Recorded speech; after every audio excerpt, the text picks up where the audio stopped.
एक road side dinar में एक पुलिस वाला हाईवे टू हेल नाम का रेसिंग आर्केड गेम खेल रहा होता है। पास में ही एक यंग कपल चार्ली और रैचल स्नैक खा रहे होते हैं ताकि वे अपनी लॉन्ग ड्राइव फिर से कंटिन्यू कर सकें। दोनों लास वेगास शादी करने जा रहे हैं, अपने पेरेंट्स से छिपकर भागे हुए, और इसी वजह से चार्ली को डर है कि कहीं पुलिस वाला उन्हें पहचान ना ले। इसलिए वे जल्दी से निकलने का फैसला करते हैं और अपने छोटे से डॉग के साथ रोड पर निकल पड़ते हैं। जैसे ही वे डाइनर से बाहर आते हैं, पुलिस वाला अपनी मोटरसाइकिल पर उनके पीछे लग जाता है। चार्ली को शक होता है कि पुलिस वाला उनका पीछा कर रहा है, इसीलिए वह एक अलग रास्ता ले लेता है जो ब्लैक कैनियन नाम की जगह की ओर जाता है। जब उसे यकीन हो जाता है कि पुलिस वाला उनके पीछे नहीं है, तो वह इस सुनसान जगह का फायदा उठाकर रैचल के साथ एक रोमांटिक मोमेंट बिताना चाहता है। लेकिन रैचल कहती है कि वह शादी के बाद यह स्पेशल मोमेंट चाहती है। चार्ली एक बार के लिए तो मना करता है, फिर भी मान जाता है। वे अपनी जर्नी कंटिन्यू करते हैं और कुछ देर बाद उन्हें एक पुराना गैस स्टेशन दिखता है जिसका नाम लास्ट चांस होता है। वहाँ एक अजीबोगरीब बुजुर्ग आदमी सैम रहता है जो थोड़ा सनकी होने के बावजूद उनकी हेल्प करता है और उनकी कार की टंकी फुल कर देता है। वह कपल को अपने केबिन में रुकने का ऑफर भी देता है, लेकिन चार्ली और रैचल जल्दी में होते हैं, इसलिए वे वहां नहीं रुकते। जाते जाते सैम उन्हें एक अजीब सलाह देता है और कहता है कि जोशुआ ट्रीज से सावधान रहना। इतना ही नहीं, वह उन्हें वार्न करता है कि जब तक वे अगले गैस स्टेशन तक ना पहुंच जाएं, तब तक रास्ते में कहीं मत रुकना, क्योंकि यह रास्ता बहुत खतरनाक है। दोनों इस अजीब बात का मतलब नहीं समझते, लेकिन फिर भी आगे बढ़ जाते हैं। जैसे ही वे वहां से निकलते हैं, गैस स्टेशन की सारी लाइट्स बंद हो जाती हैं। जर्नी आगे बढ़ती है। रैचल और बेन सो जाते हैं, जबकि चार्ली रोड पर ध्यान देने की कोशिश करता है। रास्ते में उसे जोशुआ ट्रीज दिखते हैं, लेकिन वह उन्हें इग्नोर कर देता है। कुछ देर बाद उसकी आंखें झपकने लगती हैं और वह नींद में कार चलाते हुए एक बिलबोर्ड से टकराने ही वाला होता है, लेकिन बच जाता है। तभी एक पुलिस कार उनके पास आकर रुकती है। कार से एक अनजान पुलिस वाला बाहर आता है। उसके हाथ में एक रिवॉल्वर, एक डंडा और एक अजीब जोड़ी हथकड़ियों की होती है जो इंसानी हाथों की तरह दिखती हैं। वह चार्ली की कार के पास आता है। चार्ली उससे कहता है कि सब ठीक है, लेकिन जब वह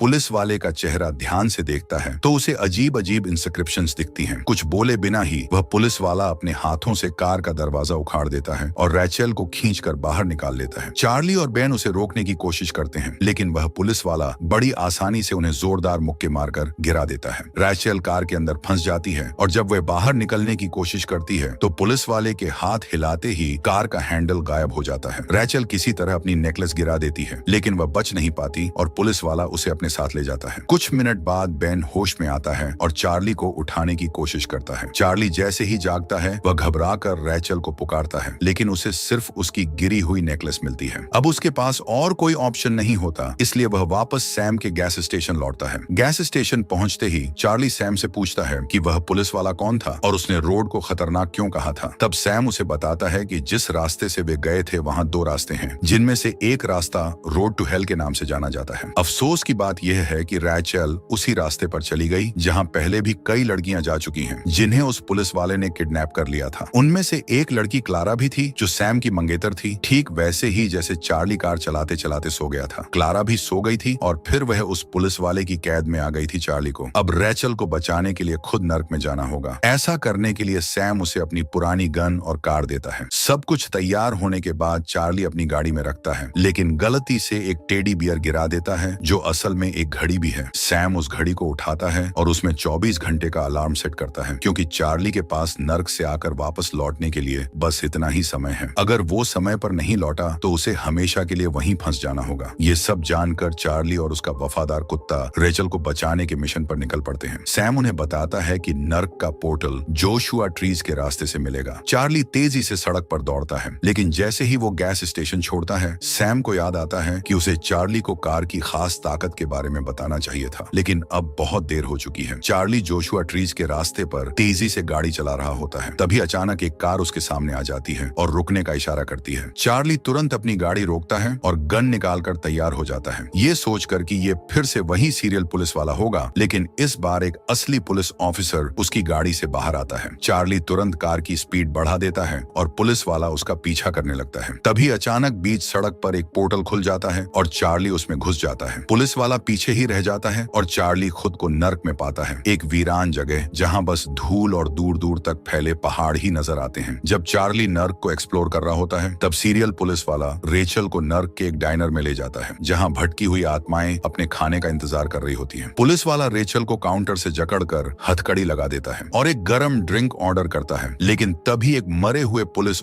ऑफिसर की आत्मा उसे परेशान करने लगती है। गुस्से में हेल अपनी गन निकालकर उस आत्मा को गोली मार देता है, जिससे उसकी आत्मा जलकर राख हो जाती है। इस अफरा तफरी के बीच रेचल इस मौके का फायदा उठाती है। अपने ऊपर डाली गई ड्रिंक को हथकड़ियों पर गिराकर उन्हें तोड़ने में कामयाब हो जाती है। वो डाइनर से बाहर भागती है और रेगिस्तान में बचने की कोशिश करती है, लेकिन तभी उसे एक बाइकर गैंग घेर लेता है और रॉयस उसे सीरियल पुलिस वाले के हवाले कर देता है। लेकिन ये साफ कर देता है कि अब पुलिस वाला उसका कर्जदार रहेगा। कुछ घंटों बाद चार्ली भी डाइनर पहुंचता है, लेकिन तब तक रेचल को पुलिस वाला ले जा चुका होता है और इसी बीच बाइकर गैंग चार्ली पर हमला कर देता है। गैंग लीडर रॉयस उससे पूछता है कि वो यहाँ क्या कर रहा है। चार्ली उन्हें बताता है कि वो अपनी गर्लफ्रेंड को बचाने आया है। ये सुनकर रॉयस उसकी हिम्मत से प्रभावित होता है और उसे जाने देता है, लेकिन साथ में उसे चेतावनी देता है कि अगर चार्ली नर्क में मारा गया तो उसकी आत्मा हमेशा के लिए इस गैंग की गुलाम बन जाएगी। चार्ली के पास कोई और चारा नहीं होता, तो वो इस शर्त को मान लेता है और आगे बढ़ जाता है। गैंग के बीच में उसे एक खूबसूरत लड़की दिखती है जो बिल्कुल सैम की मंगेतर जैसी लगती है, लेकिन वक्त बर्बाद करने का समय नहीं होता और चार्ली तेजी से अपनी गाड़ी लेकर फिर से सफर पर निकल पड़ता है। आखिरकार उसे पुलिस वाले की कार दिख जाती है। चार्ली विलेन की कार का पीछा करना शुरू करता है और उसे रोकने की कोशिश करता है, लेकिन वो गाड़ी इतनी मजबूत होती है कि उसके हमलों का कोई असर नहीं होता। दोनों के बीच जबरदस्त रेसिंग चल रही होती है। चार्ली अपनी गन निकालने की कोशिश करता है, लेकिन पुलिस वाला तेज साबित होता है और चार्ली की कार पर गोली चला देता है, जिससे कार बुरी तरह डैमेज हो जाती है। नतीजा ये होता है कि चार्ली को सड़क से हटकर गाड़ी रोकनी पड़ती है, जबकि पुलिस वाला रेचल को लेकर हेल सिटी की तरफ निकल जाता है। चार्ली की कार की हालत उससे भी ज्यादा खराब होती है। उसकी हेडलाइट टूट चुकी होती है और तेल लीक हो रहा होता है। वो मदद की तलाश में रेगिस्तान में भटकने लगता है, लेकिन तभी उसे अपनी गाड़ी किसी अनजान ड्राइवर के साथ जाती हुई दिखती है। चार्ली तुरंत दौड़कर उसे रोकने की कोशिश करता है, लेकिन जब वो करीब पहुंचता है तो देखता है कि वो एक मैकेनिक है जिसका नाम बीजल है और उसके साथ एक रहस्यमयी लड़का भी है। बीजल बताता है कि उसे लगा ये कार छोड़ दी गई है, लेकिन वो इसे अपने गैराज में ठीक कर सकता है। चार्ली उसकी मदद कबूल कर लेता है और अपने कुत्ते के साथ उसके गैराज तक जाता है। बिना किसी परेशानी के बीजल गाड़ी ठीक कर देता है और कहता है कि इसके लिए वो कोई पैसे नहीं लेगा। चार्ली को ये अच्छी बात थोड़ी अजीब लगती है, लेकिन वो शुक्रिया अदा करता है और जल्दी से फिर से रेचल को बचाने के लिए निकल पड़ता है। लेकिन उसे इस बात का अंदाजा नहीं होता कि बीजेल के साथ जो रहस्यमयी लड़का था वो चुपके से चार्ली की गाड़ी के बाहर लटक कर उसके साथ आ रहा है। चार्ली और एडम कुछ मिनटों बाद नर्क के एक ऐसे हिस्से में पहुंचते हैं जहां अच्छे इरादों वाले लोगों को भयानक तरीके से सजा दी जाती है। वह लड़का जिसका नाम एडम है आखिरकार चार्ली के सामने आता है और कहता है कि वह रेचल को खोजने में मदद कर सकता है, क्योंकि उसे पता है कि सार्जेंट उसे कहां ले गया है। जब चार्ली देखता है कि लड़का बेन के साथ स्नेहपूर्वक व्यवहार कर रहा है तो वह उसकी मदद स्वीकार कर लेता है। रास्ते में चार्ली एडम से पूछता है कि वह नर्क में कैसे आया। एडम बताता है कि चार्ली की ही तरह उसके पिता भी रास्ते में सो गए थे और सार्जेंट ने उन्हें खत्म कर दिया, जबकि एडम को बीजल के हवाले कर दिया गया था। ये जानकर कि यह लड़का भी हेलकॉप का एक और शिकार है, चार्ली वादा करता है कि वह रेचल को बचाएगा और एडम को अपने साथ जीवितों की दुनिया में वापस ले जाएगा। एडम खुशी खुशी सहमत हो जाता है और चार्ली को बताता है कि रेचल को हॉफ्स नामक नाइट क्लब में ले जाया गया है। वहां पहुंचकर चार्ली एडम और बेन को कार में छोड़ देता है और सैम की बंदूक लेकर नाइट क्लब के अंदर चला जाता है। अंदर उसे कई लड़कियां पिंजरों में बंद दिखाई देती हैं। सभी पिंजरों की तलाश करने के बाद उसे आखिरकार रेचल मिल जाती है। वह उसे मुक्त करने की कोशिश करता है, लेकिन तभी सार्जेंट आ जाता है। चार्ली उस पर गोली चलाता है, लेकिन कोई असर नहीं होता। वह अपनी बंदूक को दोबारा लोड करने की कोशिश करता है, लेकिन सार्जेंट उसे रोक लेता है और चार्ली को एक पिंजरे में फेंक देता है। फिर हेलकॉप चार्ली की बंदूक उठाता है, उस पर गोली चलाता है और रेचल को अपनी कार में वापस ले जाता है। इसके बाद सार्जेंट नाइट क्लब से चला जाता है, जिससे चार्ली गंभीर रूप से घायल हो जाता है। उसे खतरे में देखकर एडम तुरंत उसकी मदद के लिए दौड़ता है। तभी बीजल प्रकट होता है और कहता है कि वह चार्ली को बचा सकता है, लेकिन इसके लिए एडम को वादा करना होगा कि वह फिर कभी वर्कशॉप से भागने की कोशिश नहीं करेगा। लड़का इस शर्त को मान लेता है और फिर बीजल एडम का हाथ चार्ली की चोट पर रखता है और रहस्यमयी जादू से उसे ठीक कर देता है। सौभाग्य से चार्ली पूरी तरह स्वस्थ होकर नाइट क्लब में जाग जाता है। बीजल उसे बताता है कि वह अपने मजबूत दिल की वजह से बच गया, लेकिन अब उसे अपनी दुनिया में वापस जाना चाहिए। चार्ली इनकार कर देता है क्योंकि वह इतनी आसानी से रेचल को छोड़ना नहीं चाहता। बीजल उसे रोड टू नोवेयर नामक शॉर्टकट के जरिए हेल सिटी पहुंचने की सलाह देता है। चार्ली इस रास्ते पर जाने का फैसला करता है, लेकिन बीजल उसे चेतावनी देता है कि एडम उसके साथ नहीं जा सकता क्योंकि उसने अपना वादा किया है। चार्ली को इसका अफसोस होता है, लेकिन वह जानता है कि उसे अपनी यात्रा जारी रखनी होगी और वह शॉर्टकट की ओर बढ़ जाता है। रास्ते में एक बार फिर रॉय और उसकी बाइकर गैंग उस पर हमला कर देती है, लेकिन सौभाग्य से चार्ली उनसे छुटकारा पाने में सफल हो जाता है और शॉर्टकट खोज लेता है। यह रास्ता एक पहाड़ की गुफा के अंदर से होकर जाता है और केवल पैदल चलकर पार किया जा सकता है। है। वह अपनी कार छोड़कर गुफा के अंदर प्रवेश करता है। थोड़ी देर बाद उसे मोटरसाइकिल की आवाज सुनाई देती है। यह सोचकर कि रॉय आ रहा है, वह उस पर हमला करने की कोशिश करता है, लेकिन यह क्लारा होती है। वह बताती है कि यह गलत फैसले की वजह से वह सैम को छोड़कर नर्क में फंस गई थी। वह चार्ली को चेतावनी देती है कि वह भी ऐसी गलती न करे और इस जगह से बाहर निकल जाए, लेकिन चार्ली रैचल को बचाने के अपने इरादे पर अडिग रहता है। क्लारा की चेतावनी को नजरअंदाज करते हुए चार्ली गुफा के अंदर आगे बढ़ता है और एक दरवाजा देखता है जो एक होटल के कमरे में खुलता है। वहां वह आखिरकार रैचल को पाता है जो बिस्तर से बंधी होती है। उसे देखकर वह खुश हो जाता है, लेकिन जल्द ही उसे एहसास होता है कि रैचल का व्यवहार कुछ बदला हुआ है। रैचल कहती है कि वह अपने बॉयफ्रेंड के साथ एक रोमांटिक पल बिताना चाहती है, लेकिन चार्ली को महसूस होता है कि सार्जेंट नजदीक आ रहा है। उसकी आशंका सच साबित होती है जब हेलकॉप कमरे की दीवार तोड़कर अंदर घुस जाता है और उस पर हमला करने के लिए आगे बढ़ता है। हेलकॉप अपनी बंदूक निकालता है, लेकिन चार्ली एक कुर्सी से उसे बेअसर कर देता है। फिर भी सार्जेंट ज्यादा ताकतवर होता है और एक घूंसा मारकर चार्ली को गिरा देता है, फिर उसे जोर से दीवार पर फेंक देता है। इसके बाद सार्जेंट आखिरी वार करने की तैयारी करता है, लेकिन चार्ली जल्दी से जमीन पर पड़ी अपनी बंदूक उठा लेता है और उस पर गोली चला देता है। गोली सही निशाने पर लगती है और हेलकॉप धुआं बनकर बिखर जाता है। चार्ली मौका देखते ही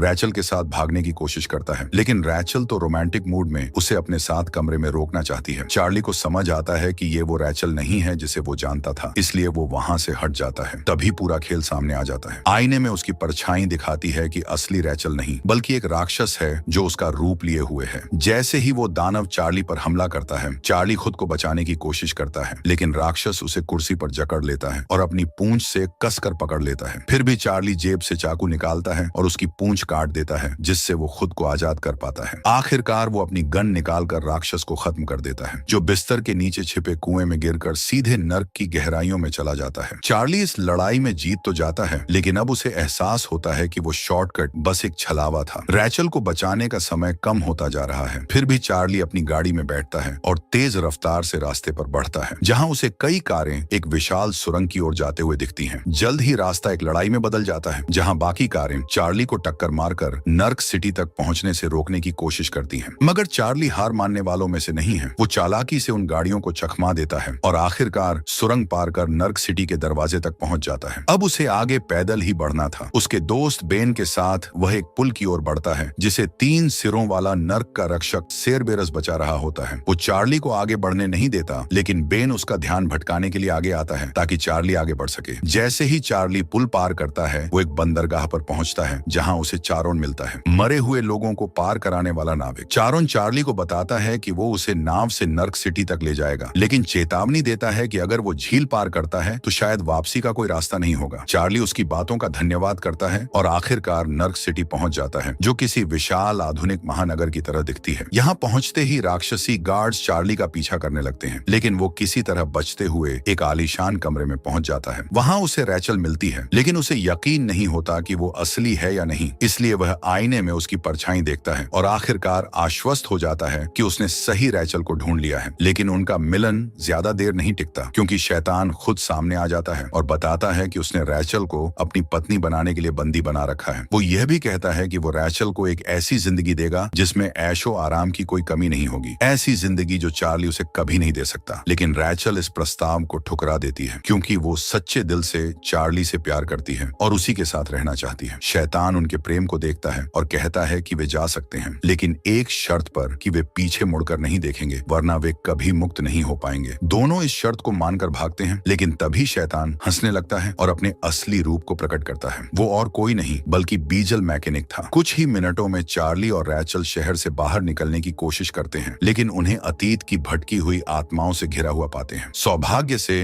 रैचल को सार्जेंट की पुरानी कार मिल जाती है और उसे याद आता है कि दरवाजा खोलने का तरीका क्या था। वो वही करती है और दोनों कार में कूदकर अंदर आ जाते हैं। तभी सार्जेंट खुद भी उनके पीछे आ जाता है, लेकिन रैचल जल्दी से हॉट वायरिंग कर देती है और गाड़ी स्टार्ट हो जाती है। अब वे एक सुरंग से भागते हैं जिसमें कोई अंत नजर नहीं आता, लेकिन रैचल को रास्ता पता था और वो चार्ली से कहती है कि बिना रुके तेजी से गाड़ी चलाए। चार्ली उसकी बात मानता है और कार बिना किसी नुकसान के गुफा की दीवार से पार निकल जाती है, सीधा नर्क सिटी से बाहर आजादी की ओर। फिर आखिरकार चार्ली गाड़ी पर गोली चलाता है ताकि सार्जेंट को देर हो और फिर कपल बेन के साथ मिलकर टनल के एग्जिट की तरफ निकल पड़ते हैं। इसकी वजह से उन्हें कुछ किलोमीटर की बढ़त मिल जाती है, लेकिन जल्द ही बीजेल के आदेश पर कुछ मैकेनिक गाड़ी को रिपेयर करने लगते हैं। इसी बीच चार्ली बीजेल बीजेल की वर्कशॉप पर जाकर अपना वादा निभाने और एडम को बचाने का फैसला करता है। लेकिन वहाँ वर्कशॉप की जगह एक बड़ा स्काई स्क्रेपर नजर आता है और उसी में से बीजेल बाहर आता है, पहले से बिल्कुल अलग रूप में। चार्ली कहता है कि वो एडम को लेने आया है, लेकिन बीजेल जो असल में शैतान है उसे चेतावनी देता है कि वो लड़के को जाने नहीं देगा। चार्ली तब उसे एक चैलेंज देता है, हेलकॉप के साथ एक रेस। अगर चार्ली जीतता है और भाग निकलता है तो एडम आजाद हो जाएगा और वो लोग जिंदा दुनिया में वापस लौट पाएंगे। लेकिन अगर हेलकॉप उन्हें पकड़ लेता है तो सिर्फ एडम ही नहीं बल्कि रैचल भी हमेशा के लिए नरक में फंस जाएगी। बीजेल ये डील मान लेता है क्योंकि अब तक उसके पास एडम और बाइकर गैंग के लीडर रॉय जैसे गोद लिए हुए बेटे थे, लेकिन अब रैचल के साथ उसे पहली बार एक असली वारिस मिल सकता था जो भविष्य में नरक और जिंदा दुनिया पर राज कर सके। डील तय हो जाती है और चार्ली बीजेल की गाड़ी को फॉलो करके रेस की स्टार्टिंग लाइन तक पहुंचता है। वहां रॉयस और उसकी गैंग भी आ जाती है और क्लारा चार्ली से कहती है कि सैम को बता देना कि वो ठीक है। सब कुछ तैयार होने के बाद बीजेल चार्ली को नरक से बाहर निकलने का रास्ता दिखाता है और उसे अब भी रेस से हटने का ऑप्शन देता है। लेकिन चार्ली अपना रेड कैप पहनता है, अपनी पूरी हिम्मत जुटाता है और अपनी मंजिल की ओर तेजी से निकल पड़ता है। कुछ सेकंड बाद हेलकॉप अपनी गाड़ी लेकर पीछे आ जाता है और रेस शुरू हो जाती है। रेस के दौरान रॉय अपने पिता का सामना करता है और कहता है कि उसे भी नरक से भागने का एक मौका चाहिए, लेकिन बीजेल उसे रिजेक्ट कर देता है और कहता है कि रॉय हमेशा से एक नाकाम बेटा रहा है। गुस्से में रॉय अपने पिता को गलत साबित करने के लिए आगे बढ़ता है और मोटरसाइकिल से पोर्टल की ओर निकल पड़ता है। रॉय अपनी बाइक की स्पीड तेज करता है और हेलकॉप की गाड़ी तक पहुंच जाता है। हेलकॉप उस पर गन तान लेता है, लेकिन रॉय उसे याद दिलाता है कि वो उसका एहसानमंद है। हेलकॉप अपनी गन नीचे कर लेता है और रॉय चार्ली की कार की तरफ बढ़ जाता है। वो आखिरकार कार तक पहुंच जाता है और तलवार निकालकर चार्ली से कार रोकने और रेस छोड़ने के लिए कहता है क्योंकि अब वो पोर्टल पार करेगा, लेकिन चार्ली मना कर देता है और गन निकाल लेता है। तभी क्लारा एक आखिरी दयालुता दिखाते हुए रॉय के चेहरे पर कपड़ा डाल देती है, जिससे वो कंट्रोल खो देता है। बाइक तेजी से क्लिफ की ओर बढ़ती है और दोनों नीचे गिर जाते हैं, जहां रॉय अपनी ही तलवार से मारा जाता है और एक खतरा टल जाता है। लेकिन हेलकॉप अभी भी उनका पीछा कर रहा है और चार्ली की कार के और करीब आता जा रहा है। हेलकॉप उनकी गाड़ी पर वार करने लगता है। तब चार्ली अपनी गन निकालकर सीधा हेलकॉप के सिर पर गोली दाग देता है, लेकिन वो फिर भी नहीं रुकता। एडम बताता है कि उसे हराने का एक ही तरीका है, उसके चश्मे को तोड़ना। चार्ली रैचल से गन को रीलोड करने के लिए कहता है, लेकिन उनके पास सिर्फ एक ही गोली बची होती है। हालात और खराब हो जाते हैं जब हेलकॉप उनकी कार पर और गोलियां चलाता है तो रेस और भी ज्यादा खतरनाक हो जाती है। हेलकॉप के शॉट से उनकी गाड़ी बुरी तरह डैमेज हो जाती है और रैचल जल्दी से एम्यूनिशन ढूंढने लगती है। तभी उसे सीट के नीचे एक सीक्रेट डिवाइस दिखता है। वो बटन दबा देती है जिससे गाड़ी का नाइट्रो एक्टिवेट हो जाता है। यही वो स्पेशल फीचर था जिसके बारे में सैम चार्ली को बताना भूल गया था। गाड़ी अब सुपर स्पीड में दौड़ने लगती है और आखिरकार चार्ली, रैचल, बेन और एडम पोर्टल पार करके नरक से बाहर निकल जाते हैं। दूसरी ओर जब वे जिंदा दुनिया में वापस आते हैं तो वही पुलिस वाला अभी भी रोड पर होता है जो चार्ली का पीछा कर रहा था। वो अपनी आंखों पर यकीन नहीं कर पाता, लेकिन वो फिर भी चार्ली को गिरफ्तार कर लेता है। चार्ली को इससे फर्क नहीं पड़ता क्योंकि उसे लगता है कि सबसे बुरा अब खत्म हो गया है, लेकिन उसकी खुशी ज्यादा देर नहीं टिकती। अचानक हेलकॉप की जलती हुई कार एक बिलबोर्ड को तोड़ते हुए इस दुनिया में आ जाती है। हेलकॉप गाड़ी से बाहर निकलता है और उनकी तरफ बढ़ता है। पुलिस वाला डर के मारे अपनी गन से उस पर गोलियां बरसाता है, लेकिन हेलकॉप पर इसका कोई असर नहीं होता। एक जोरदार पंच से वो पुलिस वाले को गाड़ी पर फेंक देता है। अब वो चार्ली की ओर बढ़ता है। चार्ली, जिसके हाथ अभी भी हथकड़ियों में बंधे होते हैं, पुलिस वाले के हेलमेट से हमला करने की कोशिश करता है। इस संघर्ष में वो हेलकॉप के चश्मे का एक लेंस तोड़ देता है, लेकिन हेलकॉप अभी भी मजबूती से खड़ा है और गन सीधा चार्ली की गर्दन पर रख देता है। तभी जब सब कुछ खत्म होता हुआ लगता है, रैचल आती है। वो चार्ली की गन उठाती है और सीधा हेलकॉप के चश्मे पर आखिरी गोली चला देती है। चश्मे का दूसरा लेंस टूटते ही हेलकॉप हजारों टुकड़ों में फट जाता है। आखिरकार ये बुरा सपना खत्म हो जाता है। यहाँ तक कि खुद शैतान भी हैरान रह जाता है। इस एडवेंचर के बाद रैचल और चार्ली की शादी होती है, जिसमें उनके माता पिता भी खुशी खुशी शामिल होते हैं। वो दोनों बेन के साथ मिलकर खुशहाल जिंदगी जीते हैं और एडम को उसके परिवार से मिलाने में मदद करते हैं। जहाँ तक सैम की बात है, वो अब भी उसी गैस स्टेशन पर रहता है और हर राहगीर को चेतावनी देता है कि रोड टू हेल को पार मत करो। तो आपको ये मूवी कैसी लगी कमेंट में बताइए और अगर वीडियो पसंद आया हो तो लाइक एंड सब्सक्राइब जरूर करें। मिलते हैं नेक्स्ट वीडियो में।